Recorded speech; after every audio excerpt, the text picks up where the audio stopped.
let's bring in psychologist Jennifer Hartstein and early show contributor and CBS News legal analyst Jack Ford. Good morning to you both. Harry. Good morning. Jennifer, let me start with you.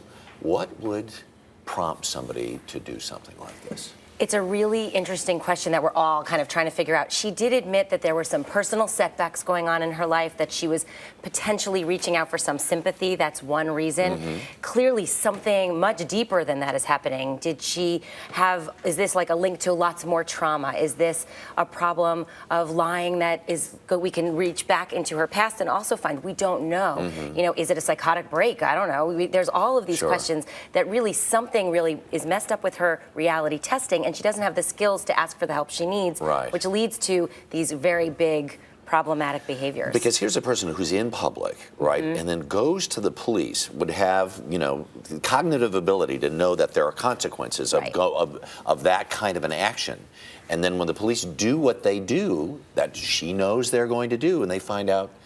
I mean, there's almost, do you put yourself in a situation where you are going to be found out? You know, there is a question of, is there a thrill to that too? You know, and there's that question. There's the acid case with Bethany Soros ages ago, where she was really reaching out and getting all of this attention. So is it additional attention-seeking behavior?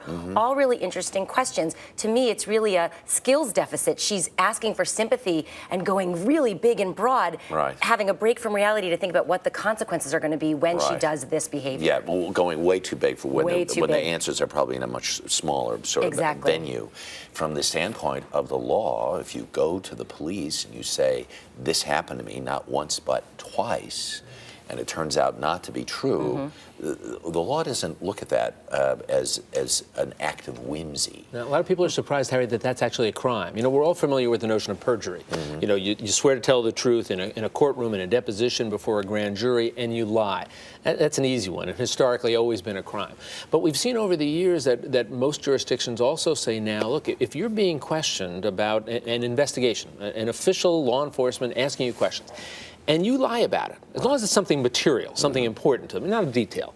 But if you lie about it, the law says that also is a crime. And the idea is simple. You know, you're sending out law enforcement people chasing after something when they have limited resources and time and energy, and there are going to be consequences. So here, the allegation is that by making this whole thing up, she triggers an investigation, and that's why she's looking at what she's looking at. In real life, is there a likelihood of jail time or prison time? I don't think jail time. You know, it's a misdemeanor. It carries a maximum of a year, plus some fines. You know, by all accounts, she's a good and decent person. As Jennifer said, why this happens, if it happens, you know, we don't know yet if she's guilty of it, but if it happened, why?